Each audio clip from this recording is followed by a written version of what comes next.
हाय, मी आहे शुभांगी.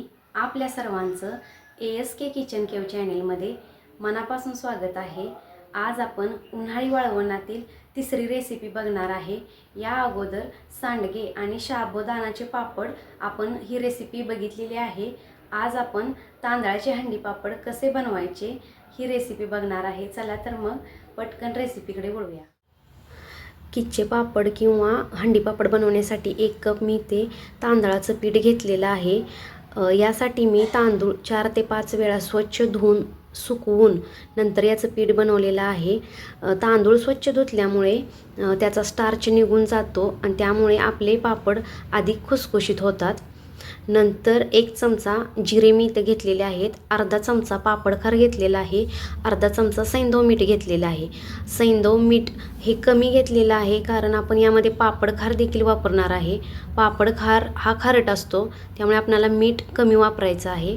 त्यासाठी मी दोन्हीही अर्धा अर्धा चमचा वापरलेला आहे. सुरुवातीला एक कढई ठेवून घेऊया आणि या कढईमध्ये आपण ज्या कपच्या मापाने पीठ घेतलेलं आहे त्या कपच्या मापाने आपल्याला 2 कप पाणी घालून घ्यायचं आहे.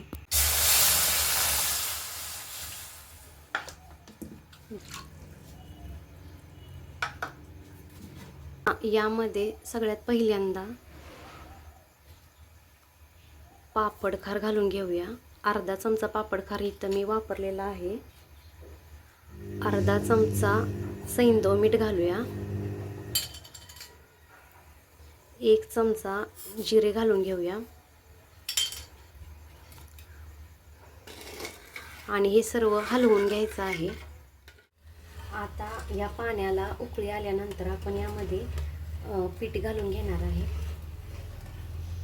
तुम्ही बघू शकता पाण्याला उकळी आल्यानंतर जिऱ्याचा पूर्ण रंग आणि स्वाद या पाण्यामध्ये उतरलेला आहे. आता गॅस कमी करून घ्यायचा आहे आणि यामध्ये पीठ घालून घ्यायचं आहे. पिठाची गुठळी होऊन द्यायची नाही आहे. याला असं सतत हलवून घ्यायचं आहे.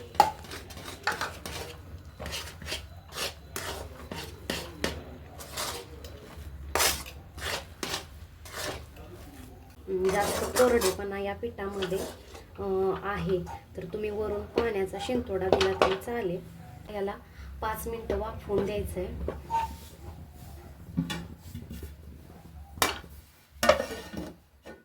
5 ते 7 मिनिटं झाल्यानंतर आपण झाकण उघडून बघूया.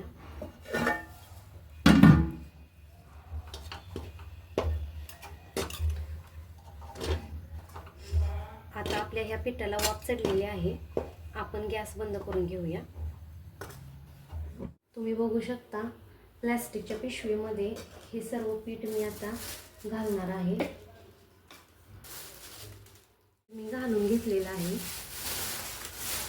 आता या पद्धतीने आपण हे सर्व मळून घ्यायचं आहे. यामुळे काय होतं, पीठ संपूर्णतः एकजीव होतं आणि आपल्याला हंडी पापड बनवताना प्रॉब्लेम येत नाही किंवा आपले हंडी पापड चिरडत नाहीत, अगदी व्यवस्थित असं येतात.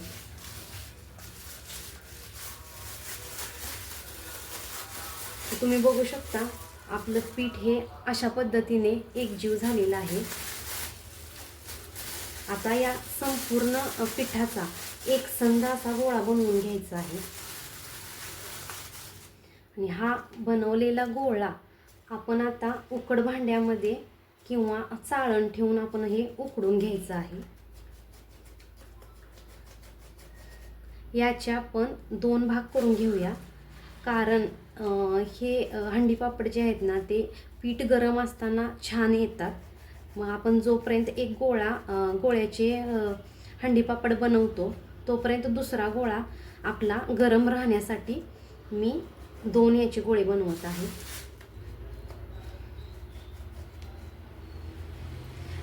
जास्त क्वांटिटीमध्ये जर आपण बनवणार असो तर याचे छोटे छोटे असे गोळे बनवून घेतले ना तर हंडी पापड बनवताना ते सोयीचं पडतं.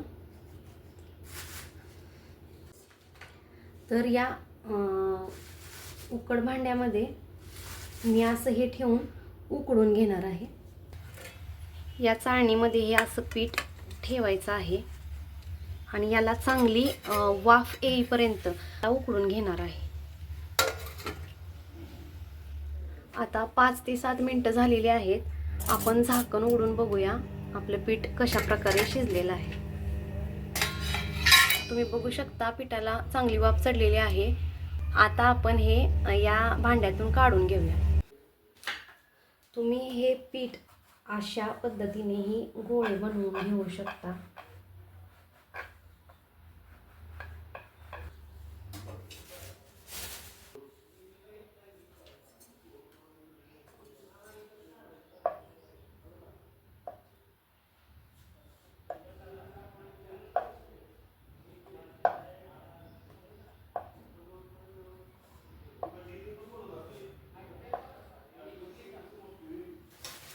आता आपण एक एक पापड लाटून घेऊया.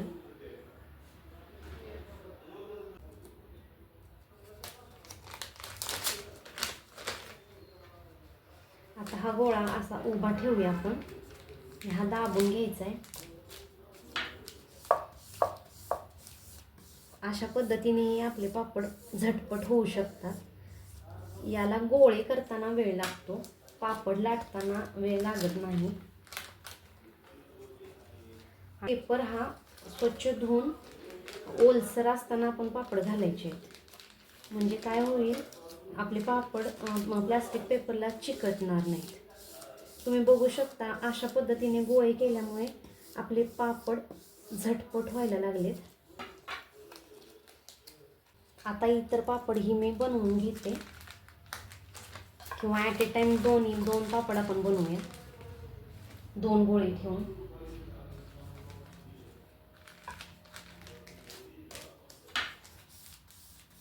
ॲट ए टाइम 2 पापड बनलेले आहेत. 1 कप तांदळाच्या पिठामध्ये 42 हंडी पापड बनवून झालेले आहेत. ते साईजनुसार 40 ते 45 बनवू शकतात.